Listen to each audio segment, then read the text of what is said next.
Conclave, our HR Innovate Conclave, and it's an interesting time, as ma'am was discussing a while ago with our distinguished guest today. Before we get started, I welcome our Chancellor Madam, Rashami sir, our Registrar sir, Miss Indu Rashmi, and Mr. Ramnath K.S. Ramnath, please. I welcome you all for lighting the lamps. Yes.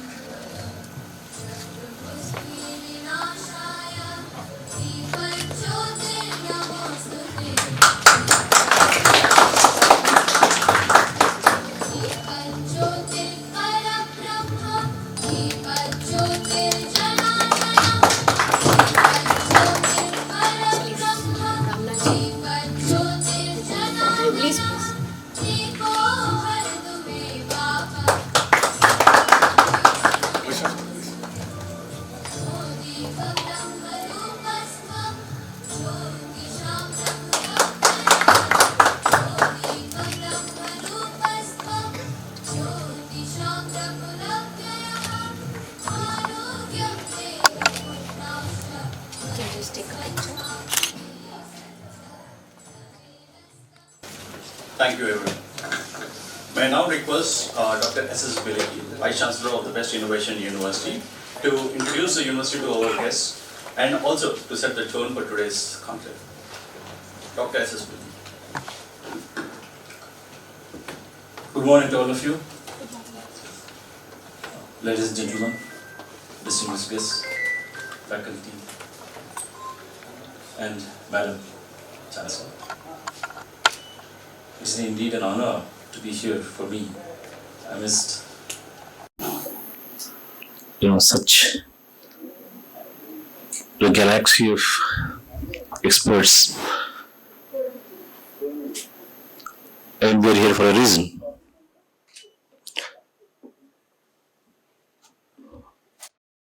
University started in 2016. The program started in 2018. We have 2 batches of agriculture passed out. The first batch of engineering is passing out, and we are introducing more programs in this coming year.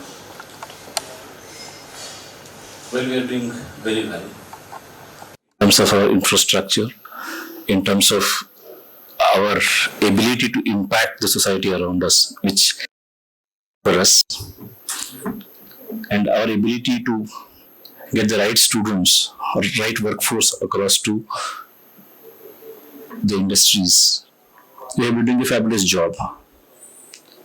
But does it stop there?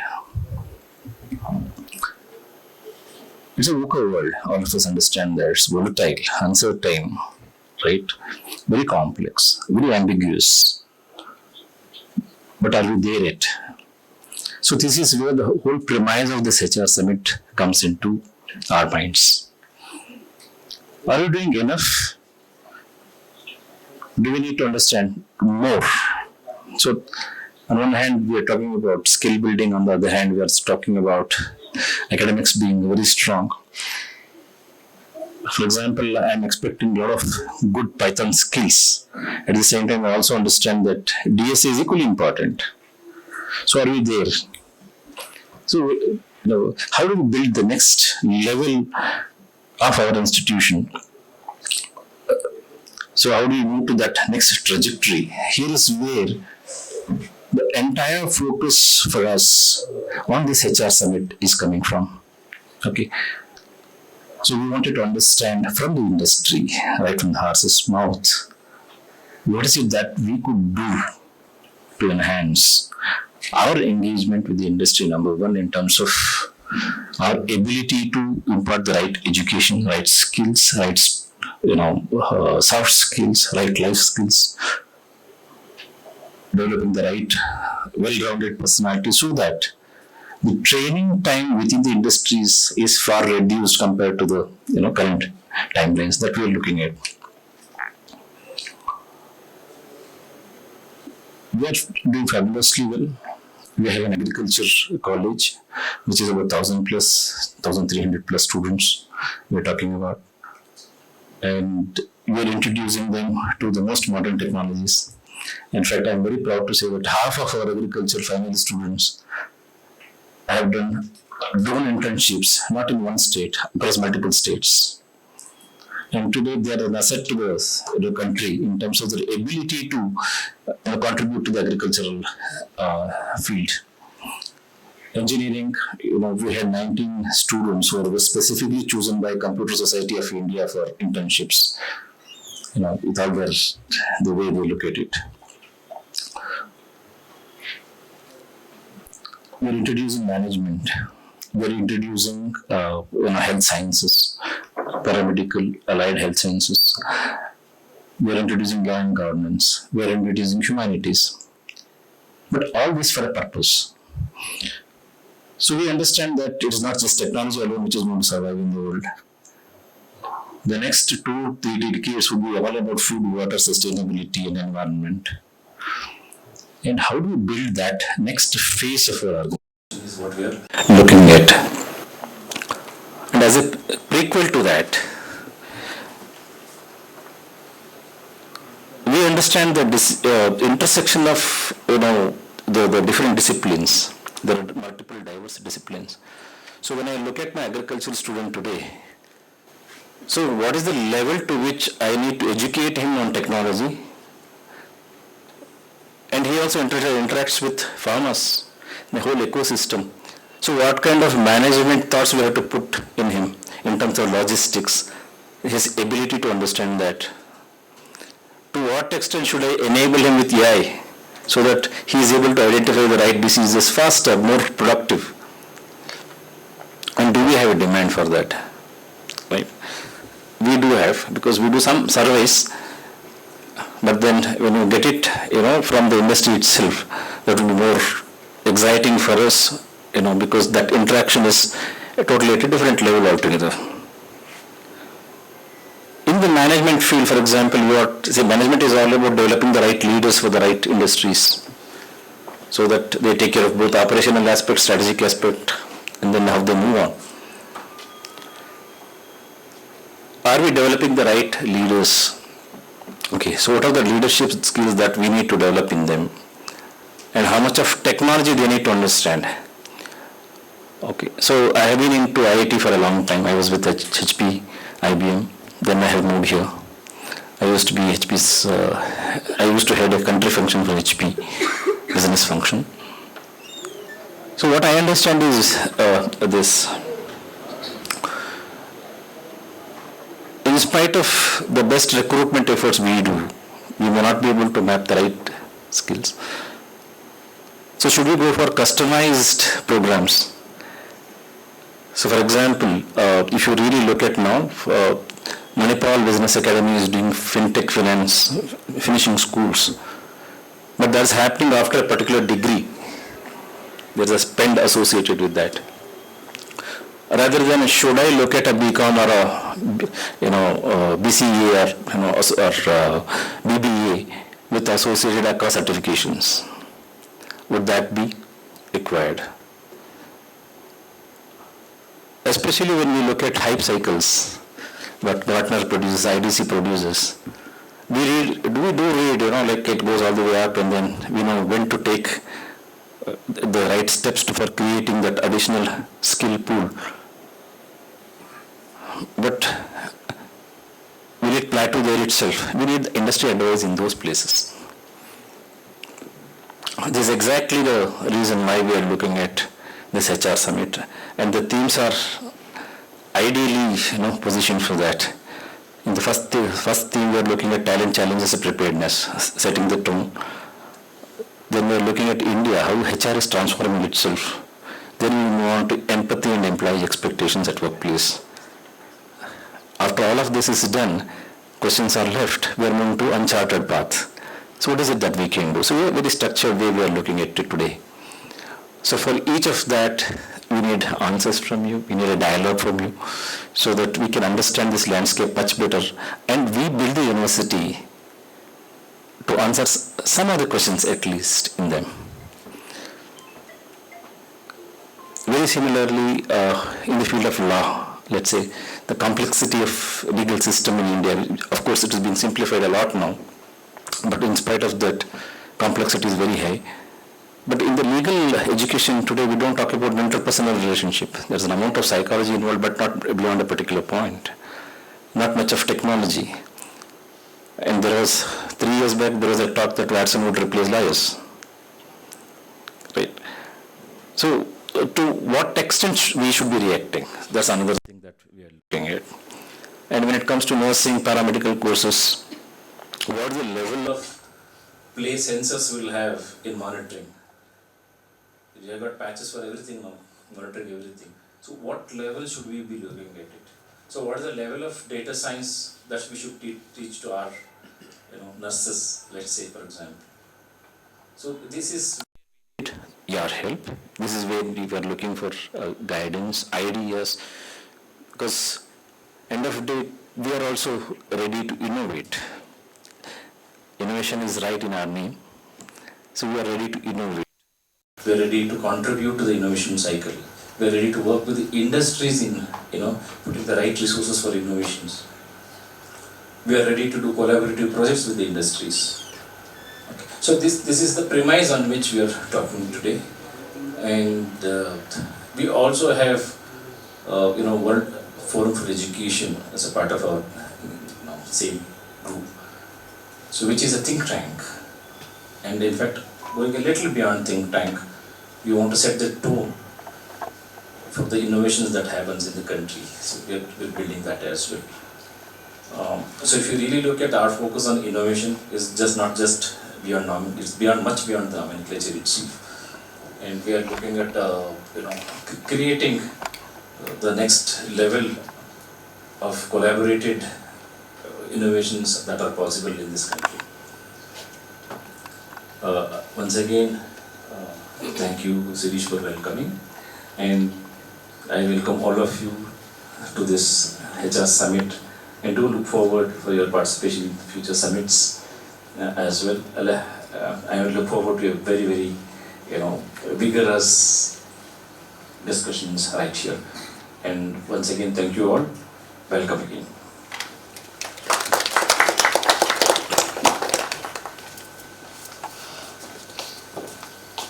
Thank you very much, sir. I totally agree that HR, the human resource, is a very critical aspect for any industry or organization. At the same time, I also believe that universities play a very important role in nurturing that human resource, which would be useful for the industries tomorrow. So with this note, we'll get started with our first roundtable, first session, Talent Challenges and Preparedness. I would first like to invite Mr. Ramnath K.S, the chair of the panel roundtable. Mr. Ramnath is the Vice President, Partner Ecosystem and Global Alliances, Bosch, and is Infosys. Partner Ecosystems and Global Alliances, Infosys. For Infosys, sir. Mr. Ramnath is a multifaceted professional with an academic background in marketing, aerospace structures and civil engineering, who has made significant contributions in strategic alliances, large account management, and also authored a book on surveying and community service. Thank you very much, sir. Second, I would like to invite one of our panelists, Mr. Sudhakar Sampath, Associate Director at Tiger Analytics. Sudhakar Sampath has more than 4 years in the experience in the tech sector. He is an expert in talent and organizational development, holding key roles at Tiger Analytics and at Wipro, with a focus on implementing learning strategies and programs, and has been featured in renowned publications. Welcome you, sir. Ms. Shailaja Praveen, People Operations, Crossbow Labs. Ms. Shailaja Praveen is a seasoned People Operations Manager at Crossbow Labs with over 5 years of experience. Her career spans roles in project management, HR, team leadership, client relations, and marketing, showcasing a diverse skill set and industry knowledge. Welcome you, ma'am. Mr. Anil Ethanur, Talent Specialist and Co-founder at Xpeno. Mr. Anil, I guess Mr. Anil is on the way. Yeah, thank you. Oh, yeah. Oh, sorry. Yeah, he's on Mr. Anil is a talent specialist and co-founder of Xpeno. I hope I got the spelling of expert. Yeah, it's He has wrote more than 2 decades of experience in the HR service industry, specializing in staffing and recruitment, with a proven track record in P&L management, startups, and M&A, and a passion and has a great passion for connecting people and companies. Welcome you, sir.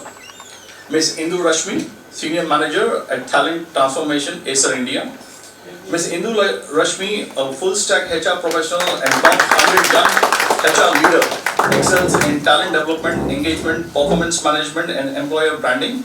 She is dedicated to leadership growth, succession planning, and wellness with a passion for continuous learning and excellence in HR. Welcome, you, ma'am. Thank you. Mr. Praveen B. Mr. Pawan B. I'm sorry. Mr. Pawan, our Program Manager, Entrepreneurship, working with Karnataka Skill Development Corporation. Thank you. Mr. Pawan is working with the Karnataka Skill Development Corporation. He is a multifaceted professional with interest in business consulting, skill development, entrepreneurship, and livelihood. He excels in project management, data analytics, public speaking, community engagement, policy implementation, strategic partnerships, with a focus on startups and value chain development. Mr. Venkatesh S.V. He is the founder and CEO of Profile.in. Mr. Venkatesh is the founder of Profile.in and RIIT, India's first IT finishing school, and has made significant contributions in the field of education through innovative learning methodologies, publishing educational books, and developing quality management software for schools. A welcome user. As we have a distinguished members in the panel today, and I'm looking forward to very thought-provoking discussions here. I now request Mr. Ramnath, the chair of the session, to take the discussion forward. Thank you. To set the context and to take the conversation forward. Thank you. Hello. Good morning, everybody. Yeah. Good morning. Good morning. I'm Ramnath Prakash. I'm the Vice President at Infosys. And thank you to the B.E.S.T University, Innovation University, for providing us this forum and opportunity to discuss. If you want, or you can continue. This is fine. You can leave it. Please spare it. Okay, please. Sorry. Yeah. So this is a great opportunity and a forum for us to share our insights and experiences. Is there a noise here? Is it okay? Yes. Okay, thank you. Thank you. So, also I should thank the esteemed panelists here. I had an initial brief discussion with the panelists here. I'm very glad to say that each of them have come from with unique perspectives, their deep experience and insights on the industry. It will be a great opportunity for me and a challenge for me to anchor this session, to get everybody involved and come out with some insights and some key takeaways that we can leverage going forward. So this is nice. This is a HR roundtable in 2024, and the theme of this whole session today is navigating the future of work in India. And here, our goal is here to discuss some strategies for sustainable growth and HR transformation. And this first roundtable is on the topic Talent Challenges and Talent Preparedness. So, we will be discussing today about what are the challenges that we face today in identifying and growing the right talent to meet the demand in the workplace. At the same time, how to prepare for the future. Today, the industry is going at a very rapid pace. It's going at a very rapid pace, wherein by the time the curriculum is made and the people come out of their 4 years or 5 years of engineering and or medicine, the industry needs have changed to the next level. And we have also found that from our experience, more than 7 out of every 10 employees who are working in a particular job function, their education was different, the work they are doing today is different. So I did my civil engineering and then went to aerospace, then management, but I worked on missiles, spacecrafts, launch vehicles, nuclear pressure vessels. I worked in many areas, and today I am working in partnerships. So people ask me what I did to get from A to B. So what I can tell is we learn the crucial skills of learnability and the soft combination of soft and hard skills, and we have to constantly and continuously learn. Our education never stops once we finish the degree. So this is what we have learned, and this is a great time. And I would start with Mr. Sudhakar Sampath, who is the Associate Director of Tiger Analytics. So what we will do is first we will have a very quick intro by each of our esteemed panelists, like a 30 seconds or a minute or so, to highlight key areas of their experience relevant for the topic today. And then we will have a sequel of questions, and we'll have an active dialogue, followed by the last 10-15 minutes. We'll throw it open for any questions from each of you, and please share your questions. Do not worry how good or bad the question is. The idea is to have a dialogue and to share our experiences. Thank you. Shall we start? Yes. Okay, thank you. Yeah, okay, let's go from that side. This side. Yeah. Oh, left, right. Okay. Yeah, please get started. Please introduce yourself and share your perspectives at a very high level. Am I audible there? Alright, so good morning everyone. So I started my career with Wipro and into HR. So the first 5 years where I was focusing on problems related to how do we engage, maximize employee engagement and reduce turnover. So that was the sort of problem statements that I used to focus on. And the next 5 years with Wipro again into learning and development, essentially focusing on how do we build certain skills, leadership development set of skills, how do we even assess those skills. So that's the second avatar. I had a brief entrepreneurial experience where I was attempting to build a platform called No Regret Zone, but it kind of taught me some interesting lessons in terms of product market fit and so on and so forth. And over the last 1.5 years being with Tiger Analytics here, where I essentially focus on solving problems related to how do we help our campus freshers when they transition, what it takes to transition so that they are employable. I'm just kind of giving some problems that I kind of look at. And how do we essentially look at skills framework? How do we even define skills framework? Because everyone is talking about those skill gaps, etc. So how do we look at it? What is the framework that will essentially help us identify how the skills are navigating from 3 months before versus today versus tomorrow, right? So that's what is going to define hiring and learning and development, etc. And largely, how do we build our architect capability and leadership capability? So these are some of the problems that I look at Tiger Analytics. So that's a brief intro about me. I'm looking forward to have an active discussion here. Thank you so much. Thank you, Sudhakar. Over to you, Indu. Thank you, Sudhakar. I am Indu and I head the talent transformation for Acer India. So Acer is an IT hardware organization, and I started my career with Acer and I'm back to Acer again.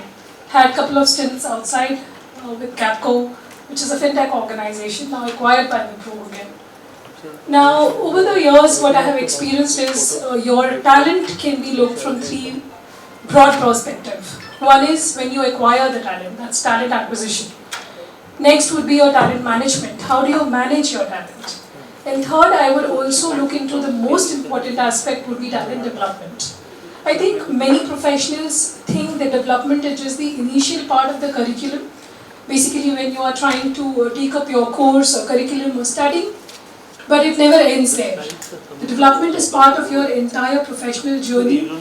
I think it's part and parcel of a human phenomena, right? So the entire journey of human and managing that and heading that it's something where you learn every day, because every day what you foresee is a new challenge. So it's very difficult to give a crux of how to manage a talent and how to acquire a talent. But I think what's most important when we look at while we are working on talent acquisition is how do we assess attitude versus attribute. I think this is what many people would emphasize or agree with me on. One is, what do you pick up in terms of your attribute, which is your skills. The second aspect of acquisition or hiring, which I'm sure any organization would focus on today, maybe in past and in the years to come, would be your attitude, your soft skills, your agility, your flexibility, adaptability. These are more on your soft skills side. And of course, what comes most importantly is your value system, the ethos where you come from, how you've developed yourself over the period of time. And I feel that this learning cannot be actually summarized in a one-page resume, right? It's your life cycle which you actually have contributed right from the day you're born in this world. The struggles what you go through, the hardships what you face, it gets you ready for the industry, right? So this is very important. My personal passion is also to help industries, overcoming the challenges which we are foreseeing of late. There is a lot of gap when it comes to industry role readiness. Are you ready for industry? Are you really ready for the role which corporates are providing these days? Where is the gap? Definitely, when we look for hiring or acquiring people from campus or any of the academics institute, we do not look forward for ready resources, right? What we also look at is how do we develop them? What sort of a plan is in place to develop them for their entire learning journey when they're joining the corporate for the first time or maybe for the second time? Are we ready to train them? So there are two aspects. I think once you look at the ready, syrup or ready secret sauce, before that you have to get yourself ready. So we as an organization, we focus on our readiness first. Are we ready for a 6 months learning journey with them? Are we ready to provide them that sort of a platform where they learn and grow with the organization and then kind of expect what they kind of contribute to the organization? That's going to be again eventually a journey which is ongoing, cannot be expected overnight. So the idea is also to reduce the gap between the industry and the institutes. How do we do that? I think it's more of a noble cause. It's a cause which is beyond your professional journey. The purpose is much more larger. Are we willing to contribute to help the student fraternity overcome the challenges which they are looking at, right?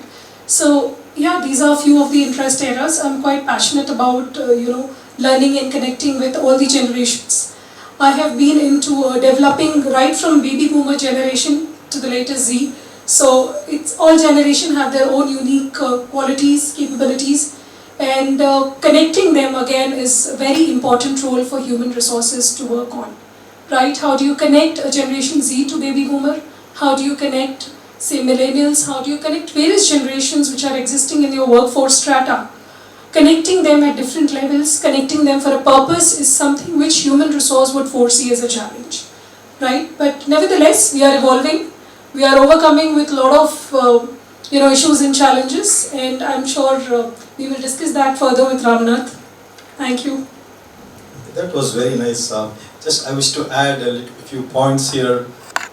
See, we follow the rule of 40-40-20.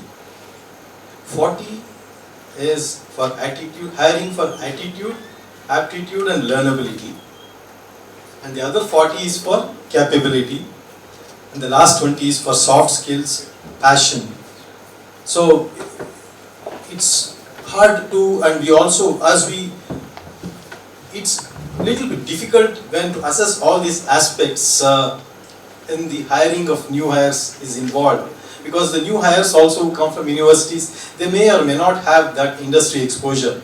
So which is where we adopt in various multiple interviews, stress-based interviews to assess those things, the innate abilities there.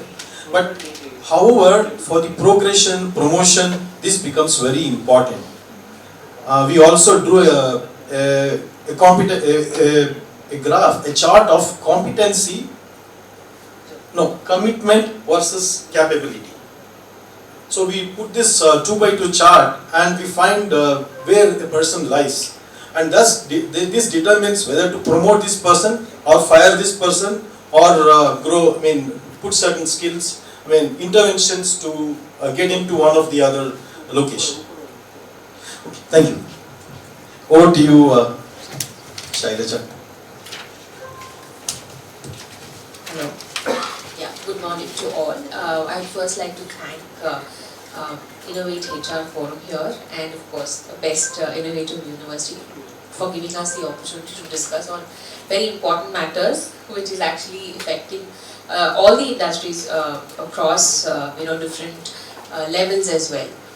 To give you a brief about myself, I'm Shailaja Praveen and I head people operations at Crossbow Labs. Crossbow Labs is a cybersecurity company. We are a QSA company where we certify different organizations that have to comply with the PCI standard, which is the payment card industry, and also we are experts in other consulting and other standards and regulations like GDPR, HIPAA, SOC 2 Type 2, ISO, and those compliance standards.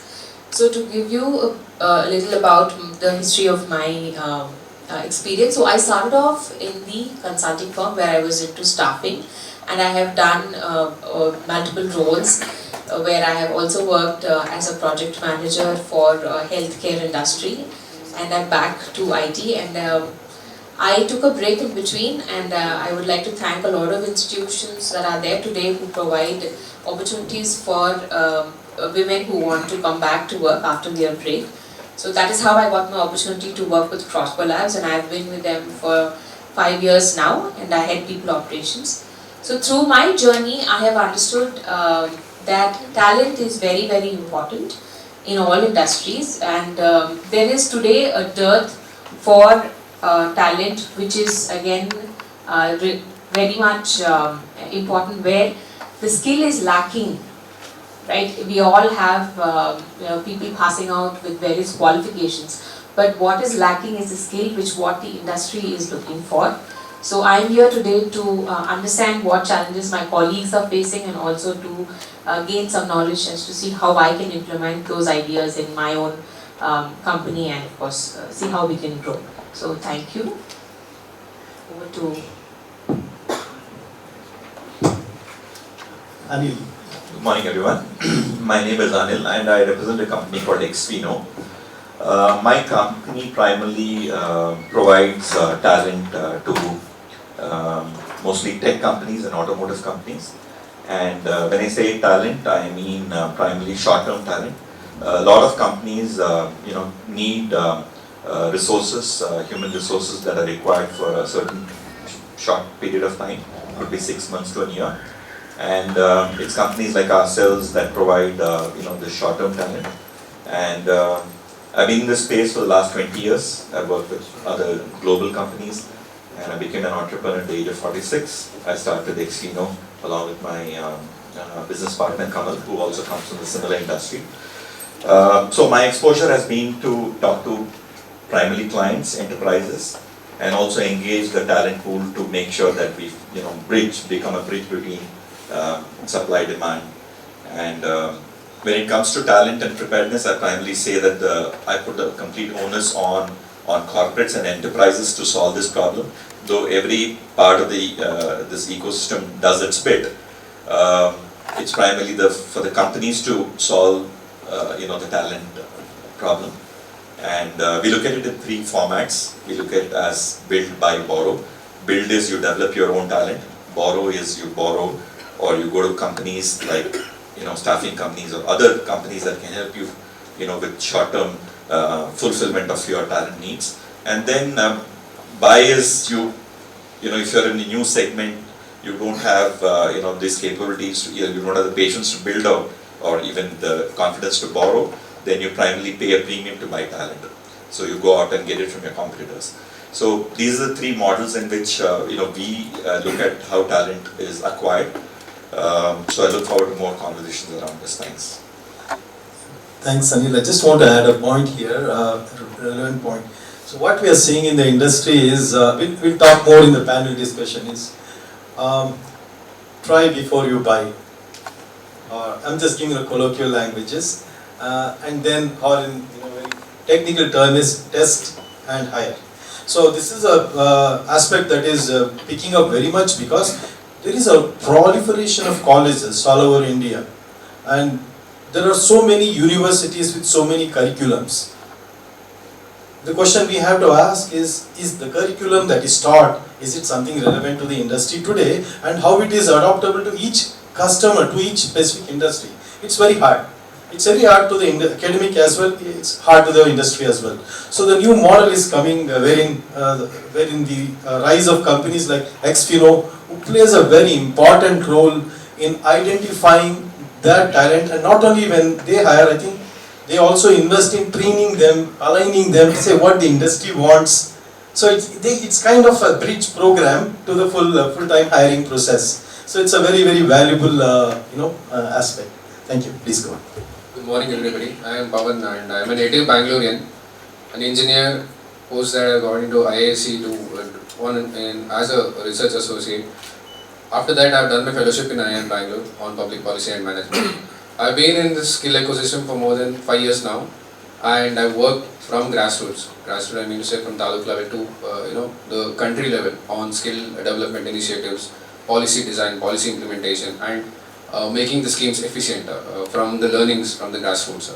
So, to give a brief about my earlier engagements, I was associated with NHR Cell, designing entrepreneurship program for the rural women self-help group programs. At the same time, I come from an organization called Karnataka Skill Development Corporation, owned by the government of Karnataka. So we do a lot of skilling initiatives. So I feel that I'm connected to all of you sitting here. We have the academics, we have the HRs, we have the entrepreneurs, and again on the other end the youth. So we are talking about the demographic dividend, the average demographic dividend at this point in time in India, about 27 years of age. And just input from my end, a lot of companies are again coming to India. Just very recently we are having Foxconn setting up their unit in Devnadi, and they are recruiting around 2,000 professionals across various sectors. At the same time, Tata is again going big. They have also acquired very recently the B.E.S.T, one of the mobile manufacturing assembly unit.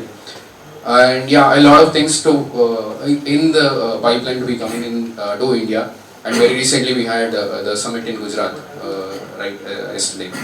And yeah, so what I would see from this sort of an engagement or discussions, and please ask a lot of questions with me. I think I will also be connecting post this event with a lot of you to connect the academicians with the industries. We have roughly around 12 programs at Karnataka Skill Development Corporation. We are, again, one of you mentioned about how do you connect with industries, talking about the curriculum, right? So we are already doing that, and we are proud that we are the first state, after Gujarat and Maharashtra, we're competing with them, and we are at the top of it, working with a lot of industries in Karnataka right now. And yeah, this is a little about. Thank you. Just a question. So, Karnataka State Skill Development Corporation, they identify skills and get them ready for industry, or is it for the government institutions? It's for all, not just for government institutions. It is for the youth of Karnataka on the skilling initiatives. Roughly, we at the national level, I think you are from NSDC, right? No, Infosys. Yeah. Right. Okay. So at the national level, we have a National Skill Development Corporation developing content curriculum, and they've classified roughly around 39 sectors. Okay. And more than 2,500 job roles. Job roles, I mean to say, there is again software developer, and your data entry operators, and you have your other bunch of things.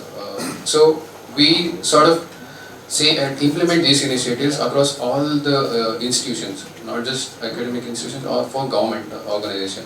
Also. Yeah. Okay. It is for all the industries. Yes. Maybe later in the session, I might want to probe you in a question like, it's motivation to the employees or the prospective employees for a private enterprise, which is a lot of compensation, incentives oriented, is one thing. But how do you incentivize and motivate people who join the government departments? It's a very challenging exercise. Would like to know that perspective. Okay, yeah. We'll talk about it in the later session. Thank you. Mr. Venkatesh.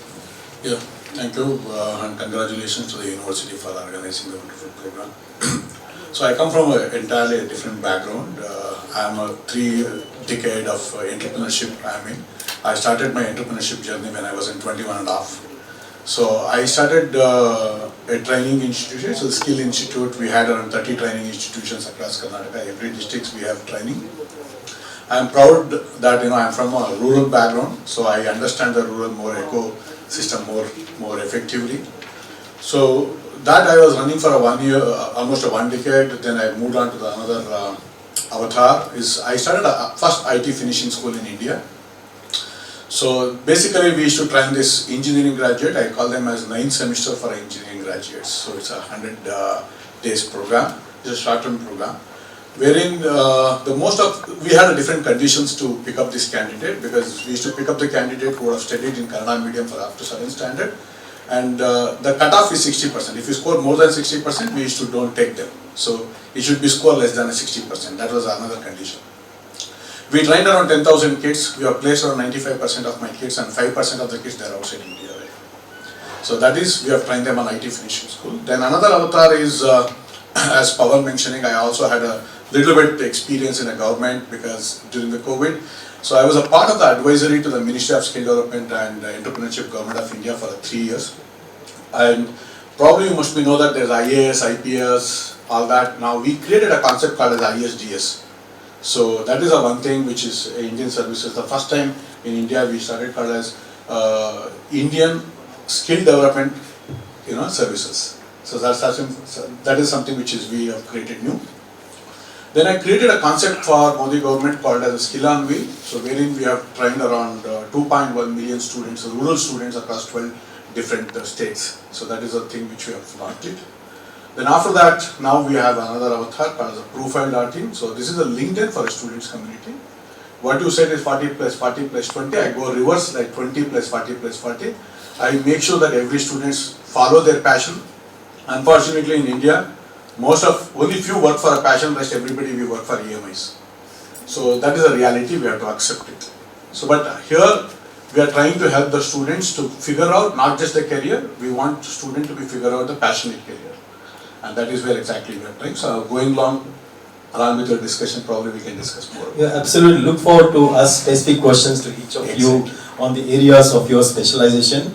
What we will do is we will go through the talent challenges from each of you, and then we will ask specific questions to each of you. Yeah, and he's a unique person here, Venkatesh, Mr. Venkatesh. It's easy for us to hire people or to place people when you get 95, 96, 97, 98, 99%. But his objective is interesting. He only hires people who are less than 60%. And he makes them compete and market ready and win in the marketplace. It's not easy. And then that is where he tries to bring the people, their inner potential out beyond the books and paper. And that's a really unique aspect. Let's learn more about it. Thank you. Over to you, sir. Please share with us some of the talent challenges that you see in the marketplace. Alright, sure. So here is something very unique set of events that is kind of unfolding. If you see at the moment, we are at a place, I'll just give a slightly bigger picture and then I will also talk about some of the ground level challenges that we experience, right? So at a high level, on one side, our economic outlook is very good, particularly employment outlook is very, very good. And Manpower, who does this survey to understand, how employers are creating opportunities versus, those who are planning to downsize, etc. At least at this moment as we speak, India stands the highest in terms of the net employment outlook, right? So this is the demand side of the equation. Now from the supply side of the equation, if you look at it, what's happening is, again, World Economic Forum is saying, again that's one of the problems which our esteemed panelists is trying to solve, in terms of onboarding, our freshers, right, particularly, just, if you look at it, only 1 out of 5 people who are engineers who are capable of actually being an engineer, and same goes with 1 out of 4 management professionals who are getting into this, right? So now you see the demand equation versus a supply equation, and academia comes at the cusp of this particular landscape, because it's a very, very critical talent supply for organization for us, right? So that is where we need to see how, what it takes to really equip them and have them billing ready. And now kind of giving you another context, right? In a company like us, consulting and primarily where we have to quickly put them into projects and get them billable the next so on so time frame, we cannot also have these people endlessly, right? So this is a very, very interesting challenge for us to see, what is something which is bare minimum for them to accept and what is something which we need to do, etc. So this is one, line of challenge that we go through. In addition to that, some of the other challenges, as we speak, particularly one more in terms of this hybrid working, right? So that is kind of causing another interesting challenge because incidentally, we have our set of people coming once in, let's say, twice a week or thrice a week maximum, and that is also after a long push that is happening today in the industry. So what is happening is, an early career associate who is coming into this organization, for the person it really takes a lot of time for the person to become ready to move to the next level, right? So therefore there is another vacuum that is also happening at that particular stage as well. So that is the next issue, and sometimes people are unable to cope up with the culture of the organization, understanding what is right, what is inappropriate behaviors, etc.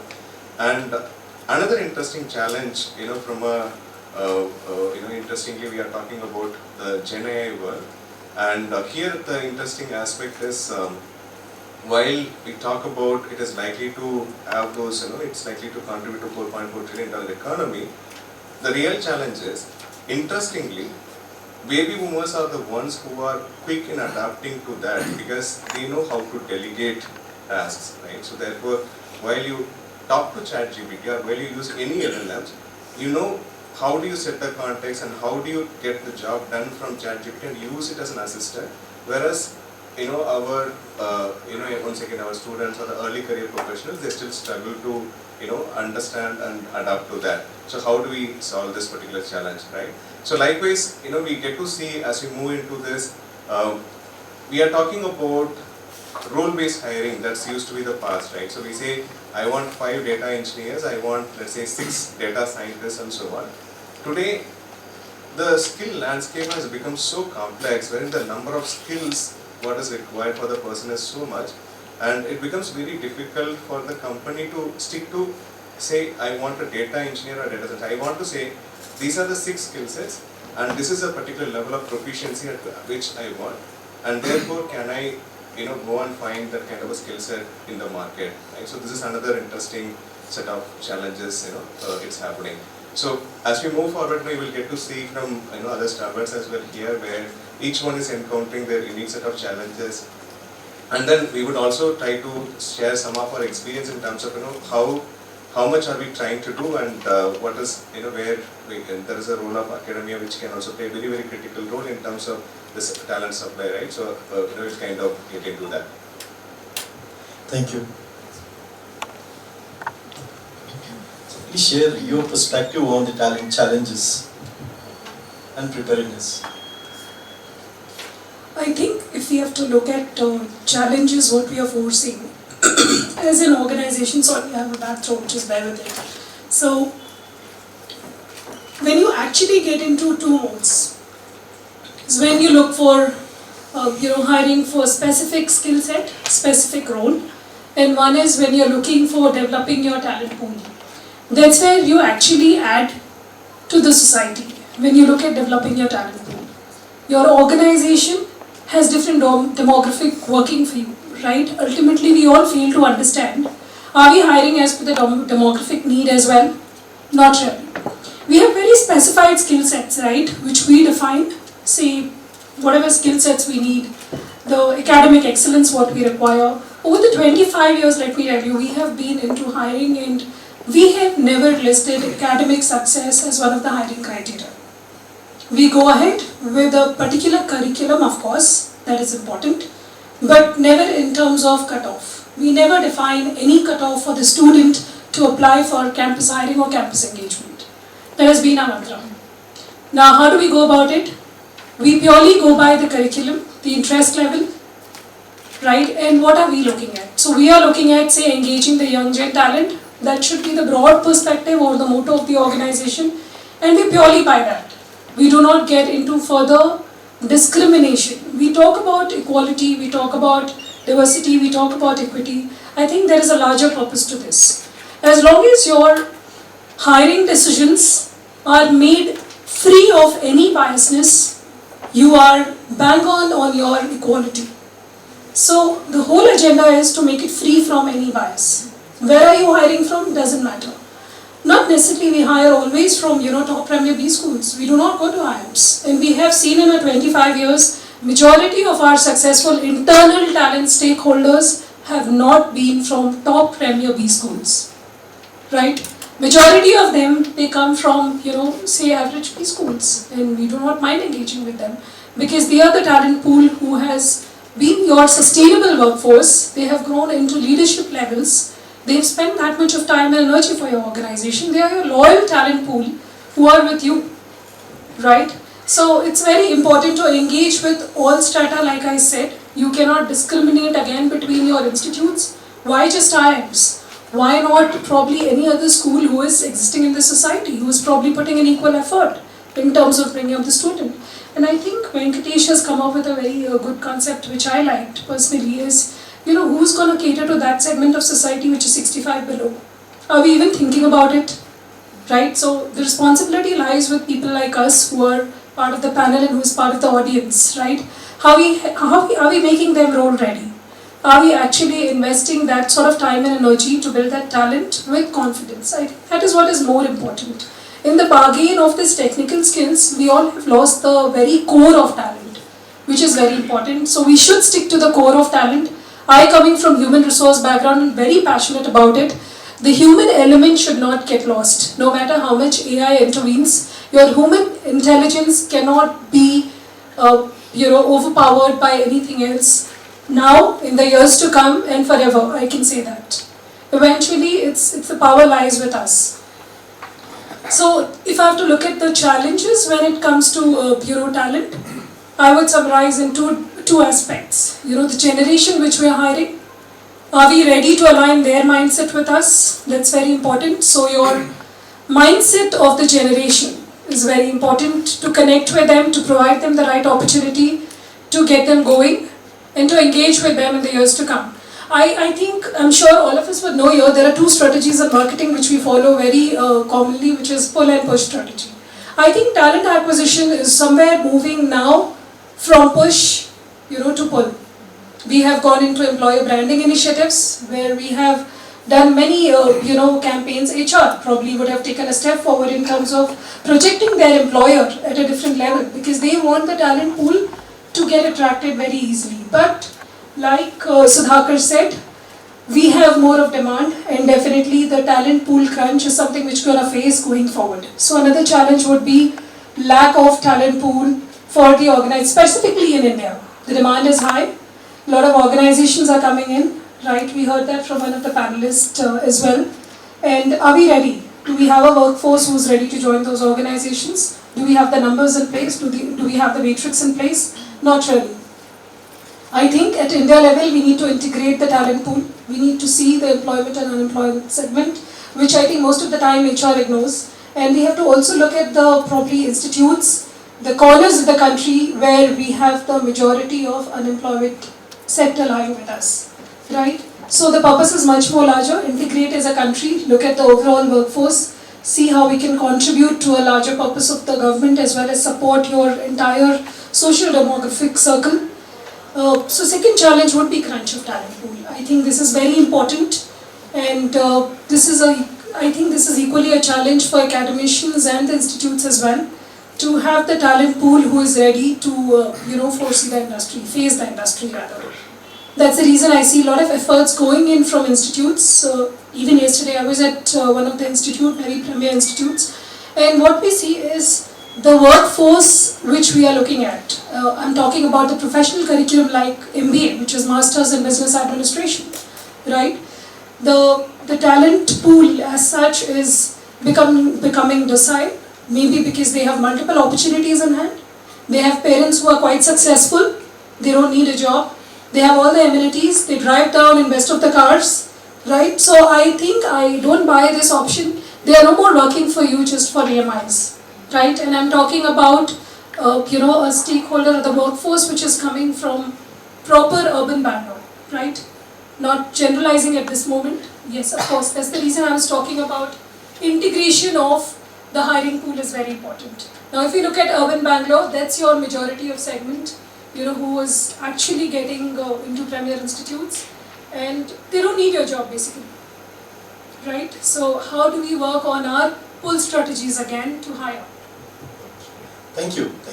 So I think we have a lot of things to cover. We have about 15 minutes to go in this panel. So I would request that you can summarize in about 2 minutes, and then we'll come back. We'll cover the best ones. Thank you. Over to you, Shakti. Right. So the challenges that I see that is there in the talent market today is that there is a lot of skill gap that is there in the industries, right? Now, when you look at the academia and the course content, it does not match with what the industry is expecting, right? Now, all of us want candidates who are 100% fit to the requirements that we have. But the truth is that the talent out there is not ready to be, to start working on the first day or after 3 months or 6 months of their probation. They are not able to hit the ground. There is a lot of gap. And I think pandemic has spurred the technological advancement so much so that the window that we had to actually train our workforce has been shortened. We've lost that window, and today we are finding that to be very difficult to match the skill set to the education qualification of the talent pool that's there outside. The other challenge that I see is, of course, like what Mr. Sudhakar said, the work culture, and in terms of the remote working that we see that that was very prominent during the pandemic, right? Everybody was working remotely, and so we had the challenges to make sure that the culture is communicated properly, that the employees are on the same page as the organization, they are on the same page as the goals of the organization, what is the vision. That was very difficult. We see that employees, when they work remotely, there is a disconnect which we are not able to fill, and that is something that I think we need to figure out how to actually close that gap, right? And the other thing, of course, is the people cost, right? Today the market is, job market is so wide, and of course I'm sure all the organizations are finding it difficult to fill the positions, right? This is primarily because also for the fact, especially for smaller organizations, the people cost is a very huge hit because they are not able to meet some of the offers that the bigger, big fours or the bigger organizations are paying for the candidates. So smaller organizations obviously find it difficult to meet that. So how do we solve this? How do we retain? These are some of the challenges that I see is very evident today. Over to you. Thanks. There are two sides that I can share. One, as my own need as a recruiting and staffing company, we currently employ about 300 people in our own company, and we are still a small organization. We're still emerging. So challenges that I experience, or my company experiences, that's one side of it. The second side is what I'm trying to help my company, my clients that need help from vendors like ourselves. So on that front, if I talk about it, like I said, I think I put the onus mostly on enterprises and corporates to solve this problem. They become the significant stakeholders in solving this problem. And the build model, which helps them, like Shailaja mentioned, that a lot of people are looking for 100% fit. So we always encourage clients to look for a near fit candidate, which is they are 60% ready, maybe 70% ready, and the balance has to be filled through some internal intervention that the client can provide, or they support the candidate in building those skills and then onboard them. So we call it the hire, train and deploy kind of a model where they hire them, they make a commitment, then they add that input of training, and then they absorb them finally. Of course, not all candidates can be absorbed, but then a significant number of candidates, if they can be absorbed, then that model is a successful model. So really we are encouraging our clients to look for the near fit and not necessarily go for the straight 100% fit. Second one, of course, is treating candidates not as job seekers, but very, very important constants of their own success. Even today, many companies have very, very traditional recruiting processes. The hiring managers, when they interview candidates, they're not really engaging them and selling the job to them, but more or less they feel that they are in a position of power and selecting candidates as though they are the needy ones. I think those approaches can be given up. I mean, at this stage when there's a huge shortage. So from my own standpoint, as an entrepreneur trying to build my company, I've always looked at it like how can I break down the job and make sure that I find talent that can fulfill my need. I've tried in operating in big cities, but now the next step for a company like ours to go to tier 3 town where I'm going to hire candidates in a smaller location. In fact, we're going to onboard about 40 people in Udupi next week. I'm traveling on Sunday to onboard the first batch. So there are talent available. There are people available, but it's just that companies need to be willing to become flexible. They need to give up being on the high horse. Be open to looking at developing talent. There are many successful companies. I heard Zoho, a company started out of a rural area in Tamil Nadu. They have onboarded very smart talent and developing product is not a joke. I mean, they've done a very good job. It's $1 billion company now. So there are many such examples if you look around, and I think if we are open, if we make a bit of flexibility in the parameters that we choose, I think we can solve a lot of the problem. Anytime a job rec is open for more than 120 days, I think it's the problem of the company. It's not the problem of the talent or the vendor ecosystem or anything else. I think the company has to evaluate why is this job requirement open for 120. What are the parameters that they can tweak that enable them to find the talent that they need. Thank you, Anil. Yeah, I will try to update the question a little bit because of the shortage of time. So please highlight the talent challenges that you are observing, and also please add your perspectives on what strategies your organization is working on for capability development, building leadership pipelines, managing the escalating personnel costs, but more importantly, new ways of working. So, thank you. Yeah. So the challenges that we have identified over a period of time is that the students or candidates are not counseled regarding the careers or the domains that they'll be engaging in. So very recently we saw yourself telling that you were from a different background and the way of working is very different domain. So that is one, and we also feel that there should be a psychometric assessments taken by each of these talent pool, wherein you say where do these guys stand in terms of what is their EQ coefficient, IQ coefficient, and also there should be technical assessments that are to be taken. So you train them necessarily from your industry perspective, and these trainings can, as sir mentioned, that higher train deploy model is something that would work, and it has really worked out for us as well. And we have been engaged with more than 62 companies now on a larger scale, and we have ACAS Economic Aerospace Zone training our candidates and hiring them. And it's not just about one industry, right? It's about the sector as such.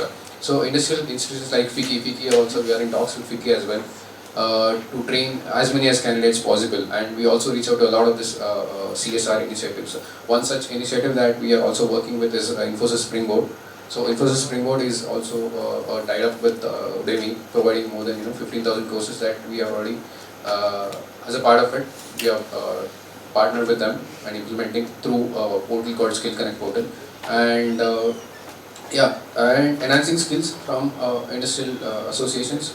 The curriculum that we expect is from the industrial association, and we have made provisions, taking directly the permissions from the government level, and training these candidates. To give an example of other few companies that we are already working with, we are working with Flipkart, we are working with Wipro, we are working with ABB, and all of those people. And also there is a recently a skill task force committee that is in place at the state government level, wherein you have all your MNCs across all the sectors and the senior heads basically a part of it, and suggesting what are the changes that the current skilling initiatives that are necessary, and that is headed by our honorable skill minister and the ITBT minister of the state.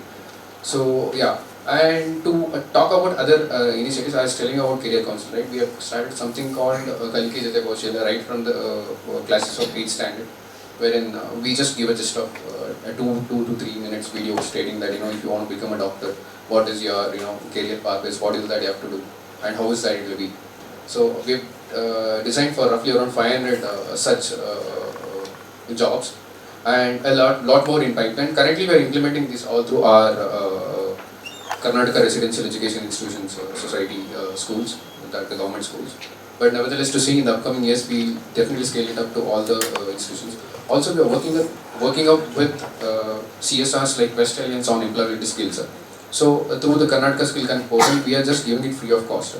Any candidate who just wants to assess what I mentioned, all these challenges, right? So all these things are already incorporated and we are working on it. So we'd be more than happy to sort of get your inputs and insights and engage with you as well. So yeah. This is very nice. You brought in a very valuable points. One of that you mentioned was the Infosys Springboard platform. So the vision at Infosys was, as part of a CSR initiative, was to make people digitally skilled right from the age of 9 years to 99 years. And what we tried to do is all the skills that we use to train our own employees, the ones that we could, from a competitive point of view, whatever things that are really core to our company, just kept, but everything else, whatever the courses that we teach to our employees, everything has been made open source for anybody to take up the course. Any of you can go to Infosys Springboard platform, create an account, do your courses, get certificates, use it in your profiles. So this is something that we have done. Thank you for taking this up. Over to you, sir. Thank you, and I'll get into the solution part of it. Yeah. So quickly. But I'm sorry, I've been in 3 decades in IT, but we make hiring more complicated. We give them a lot of good names, good words. How to make life complicated, you should learn from IT industries. So this is a fact. Probably, I'm sure you will Infosys and Wipro others will know. Yes. The problem is we're talking about the top 20%. The 20% who are hired, who can be hireable and employable, blah, blah, blah, blah. But the most important, the 80% of these talents are not available in the urban. The 80% of the talent in India is available in the Tier 2, Tier 3. Correct. 80% of the MSME segments is not in Bangalore. They're outside Bangalore. We are talking about, when I'm talking about the company, we talk about Infosys, Wipro, TCS, blah, blah, top 10 companies. What about, there are 2.5 lakhs MSME sectors. How do they hiring? How do they hiring the vendor? We're not talking about that. Means people are not depending only on IT. They are depending on a welding, they are depending on a carpenter, they are depending upon many sectors. And unfortunately, that today it is what's happening is there are a lot of passion segment. It's called the informal sector, unorganized sectors. We give them a name of unorganized sectors. Sorry, this is the passion sector. Agriculture is the passion sector. My friend is a Sandeep. He was in HR. He left the HR. Now he's in Chamarajanagar. He has taken a lease for 7 acres and he's grow a banana. And he's exporting the banana from a last almost 1.5 years. He make a 50% margin. We are not talking about that. This is the passion sector. So what I am trying to give you is to the 2 particular perspectives. One is because I know how the training which happens. Please tell them that that most important is I'll tell every case that you are for sale. What do you mean for a sale? I-sale, I-S-A-L-E. If they learn I-S-A-L-E, sufficient. I means IT skill. Learn any one of the IT skill if you want to become IT professional or IT enabled skills. Yes, sir, soft skill.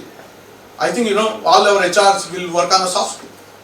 Yeah, analytical skill. Unfortunately, most of the students they fail in analytical skills. It may be QA, RA, VA. Then the more important is that that ISAL is a life skill and a leadership skill. which we're not talking about. But after that, it is going to be more important life skill and leadership. You need to balance both. And the E, for my kids, they need because they come from a rural English. So if you can talk about ISALE, problem solved. Yeah? If you go to Pani Puri stall, they have only 5 ingredients, but he can prepare 50 different type of items. It's only 5 ingredients if you want to make them employable. That's from an employee. But what I want to share you, another most important for all of you is, my mother, whatever she cooks beautifully well, because there's a love inside. But what I want to tell every employability and every student, follow passion. If you don't follow passion, if you become mechanical, life is, you always wanted to look at 6 o'clock, you wanted to go home. But if you put a passion inside, that is something very, very beautiful. So I just want to leave you with one good example for all of you. Have you anybody have drunk Pasumiwa? Pasumiwa, if I prepare a coffee, what will going to happen now? I keep the vessel, I just pour a coffee powder, 4 spoons of the coffee powder. After that, I'm going to pour 4 spoons of sugar, and I will pour 4 glass of milk. Then I pour 4 glass of water. It will not become a coffee. It will become a Pasumiwa. There is a process of training. The process of training, just because I want to teach a yoga, I can't teach a yoga at 2 o'clock in the afternoon. I have to teach the meditation. In our IT finishing school, the first 30 minutes is a meditation. Because I want kids to be concentrate more. So unfortunately, today most of the 99% of the kids, they take a drugs part of the Instagram. In India, we use around 3.1 hours. Then what will happen? These kind of a feed they are getting it. So we need to kill that feed, first most important. Then we have to feed what exactly we want to feed them to these kids. So today what I want you to share with all of you is, it's very, very easy to train if you can able to train them on ISALE. Students can able to do it. I educate more of the HR. Please absorb these candidates based on the skill and the passion, not on the marks. Marks anybody can score, but passion is something beyond. Thank you so much. Thank you so much, Venkatesh. It was very good. Now the ISALE, I think it's something that all of you can register. It's a very fantastic concept. And to the best university also, I would definitely appreciate that you are focusing on agriculture, which is the major economy of India. Not many colleges in India are focusing. Everybody wants to have their son in doctor or engineer. If it is engineer, only IT to go to the US. That's the route that you're really focused on this. By focusing on this, applying technology, India is 100,000x plus size of Israel, and that one small Israel is such a leader in agriculture, and this is a great opportunity for us to leverage your university to create that 10 to the power 5 momentum for India. Just glorify agriculture, because today the students, they need that. Gen Z require that. I think if you can talk about agriculture, you can mint many things. Yes, that's really fantastic. We chose the right futuristic area, and what is also happening is we have found that people who are in the employees who are based out of the cities, Bangalore, Chennai, Hyderabad, Pune, Simaria, they just keep every 3 years between multiple companies for 30% hike. It's the only compensation based gradation, but not necessarily What we found was when we hire people from tier 2, tier 3, they are very satisfied, they work very hard, and they leverage all these particular skills. Now what major companies are going to there, we are not bringing them back to Bangalore. We are going there and setting up offices in Hubli, Mangalore, Nagpur, Udaipur, all the small cities, so that we can retain talent, make them very good. So this is great. So I think we have kind of hit the end time. So what I would request is throw upon any questions that any of you would have to our esteemed panelists here, and we would definitely like to take the questions. Any questions, sir? Yes. You are talking about integrating as a country. Yeah. Now we have at least 1 lakh plus companies. Yes, more than 1 million. Yeah. Including MSMEs. So should we be actually thinking at skill frameworks which are already there but not being utilized to a great extent, because not everybody is aligned to that. There is a European skill framework. Right. We have an ASCOM driven skill framework in India, but not being utilized. Even in Singapore, it's a big thing. The skill framework. I'll try to add 2 points on your question and I'll request my colleagues to say. 2 things I have observed. Number one, in the US, what they're doing is they are now concentrating to give employment in different states of the US. They're going to the community colleges. In the degrees, they're calling associate degree if they complete like 2 years out of the 4 years. And then they're releasing them to the jobs. And then now it's a hybrid way of working. So they work 10 hours a week and then they continue their education. The education can be 4 years or 4.5 years. But by the time they complete their 4.5 years, they would be really employable for the next job. So that's one industry. Yeah, I think integration of talent pool is very important overall if we look at, and this is where probably we would need help of technology, AI and digitization to come into picture. We have been leveraging on technology, but just probably for hiring and specific skill set.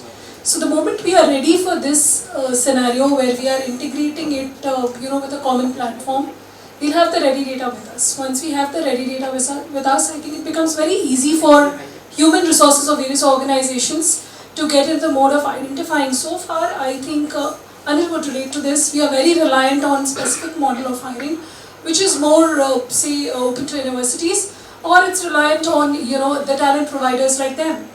Are we looking at somewhere digitizing our ecosystem, our entire talent pool, right? This is more important, and I always said this can be done only if we have a support of all the strata of society, right from government to all of us coming together and then doing this. So yes, skill matrix, what you talk about, is one of the solution, but we have to see how we can implement this at a national level. So just an addendum, sorry sir. We are also focused on innovation and research. Right. We are a university by so I would also call it as an offer at this point in time. So if any of you are into agriculture as a domain you would like to pursue, for example, right now we work with one of the insurtech companies. So we are getting them agricultural domain expertise. So if there is anything that's on your cards, I think we are willing to partner with you afterwards, number one. We have some ideas. Second thing is, if there are issues where you need research, right? For example, there are specific domains, specific issues that we need to solve. We can be a part of that. So in fact, recently I had a discussion with the chairman. I was suggesting that we have a lot of startup incubation center across India. So why don't we have a agriculture incubation center? Give them a 2 acres land to somebody who can able to innovate something there. And if they can able to grow big, and that's something which is going to be and this is where exactly our students can also have been hands-on. That is one.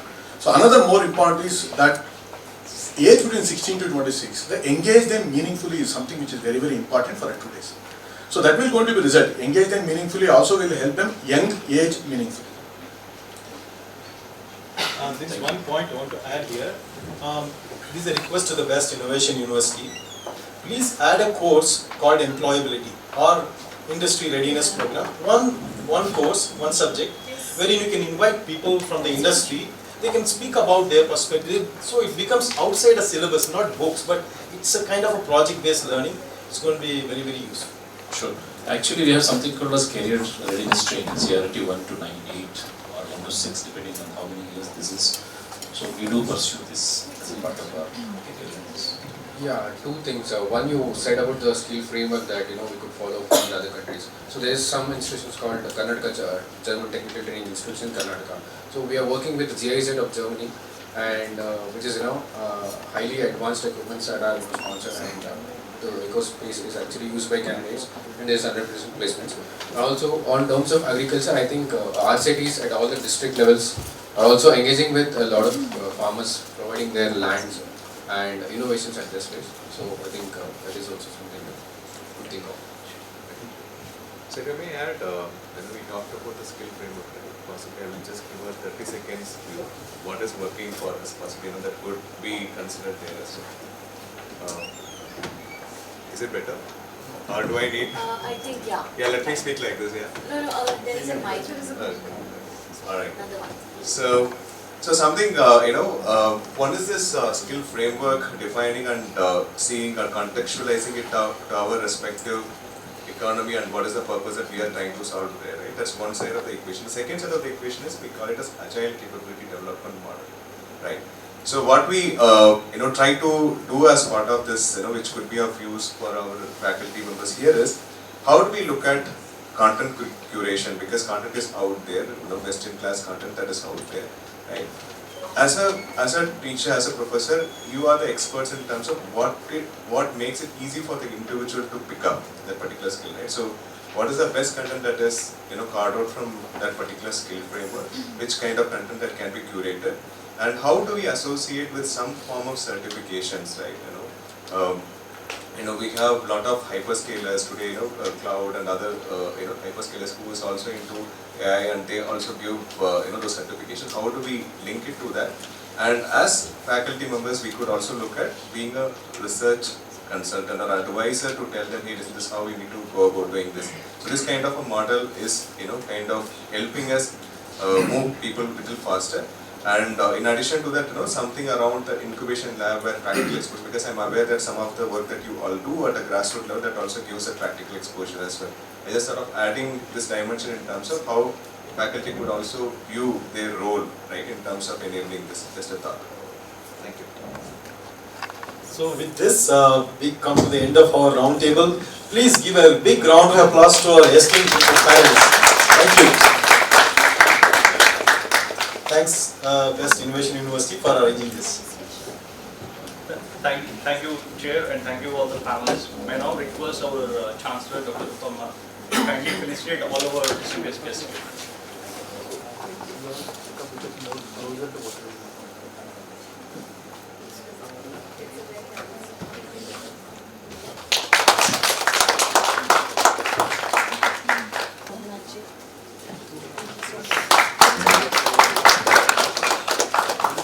A little disclosure. I wanted to do my PhD for a very long time. My wife stopped me. She said, "Oh, you're so much busy with your work." No. But then, thanks to one fine person from your university, who actually enticed me when I was going to Sri Lanka. She met me there. In the aircraft. That's it. So I registered for my PhD program. Wow. I completed my coursework. My research starts this month.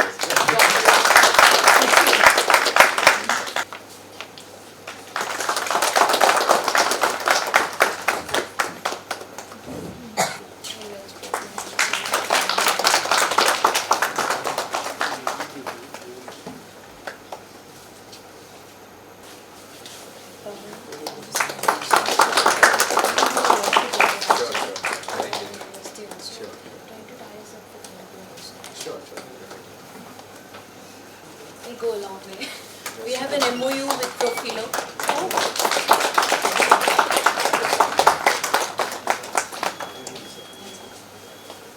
Thank you very much. Yeah, as I was saying, the first session has been quite interesting. There are many things that I learned today, which I didn't know earlier. First thing is build, borrow, and buy. Amazing concept, which I learned today for the first time. The second aspect that I learned today is 40, 40, and 20. And I think that's critical because it is something that we at the management in the university keep talking about all the time. That attitude is very important. Then comes the aptitude, and then the learning capability of every individual. And that's something that our Vice Chancellor has been trying to build at the university, a culture that he has been trying to build. And I think the industry also aligns with the same. And the third thing that we have discussed very often at the university is the industry and institute gap, and which I think that the industry also feels the same, that there is a gap here.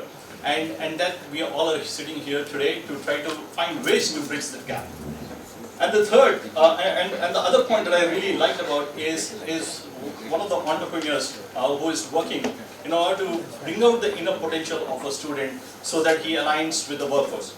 So these points are very, very important points that I would take home with me today from the first session. But in addition to this, then as an academic, I also feel that very important point that was made today is about the curriculum. A curriculum which basically helps the industry to look at what is being taught at the school, at the colleges, at the universities, and at the same time the employers to take out the bias from their minds with respect to which type of B school or from the law school that a student is coming from. The idea is that you learn the right thing irrespective of the place that you are in. This basically, summarizes in one beautiful quotation. I would say I would take this as a quote: "Is that building talent with confidence," which is very apt. And a few other things which I think all of us have been talking about is the skill gap, the near fit, etc. But also a very important point that one of our panelists made today is the counseling part. This is something that myself, our Vice Chancellor, Mr. Rajesh, our Chancellor Madam, we've all been sitting here and trying to do this. Like, how do we do that assessment for each and every student? We see, get into the psychometric of every student, find the inner potential, and to align them with the industry in the right way, and so that we also frame our curriculum around it. So, when I look at it from an academic perspective, from a university perspective, it's not an easy job. It's a difficult task for us to achieve, because we need to understand the student, we need to understand the parents, we need to understand the industry, and then try to bridge the gap. And I think this is where the universities need to strive a lot and try to build something that is more than the regular curriculum here. And in addition to the Infosys Springboard, which I really thank Mr. Ramnath for saying that it is open for each and every one. I hope most of my colleagues and my students would enroll as soon as possible. I didn't know about this, so we'll definitely ask everybody to sign up and see if they can sign up.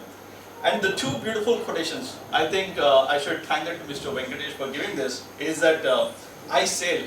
I wish I knew this before. It's very, very apt. It says IT enabled skill development, etc. Soft skills, analytical skills, life skill, and English. I think if we all follow that, I'm sure we're up for sale. That's very sweet, very nice. Thank you, sir. And the other important word, two words that you really mentioned and which caught my attention were engage meaningfully. Young age, meaningfully. I think if we understand the terminologies that were discussed today and the thoughts that have been put across by the panelists here, I think at the university we'll do a great job in aligning ourselves, in aligning our students, and in aligning our course curriculums, and to ensure that our students are ready for the workforce next.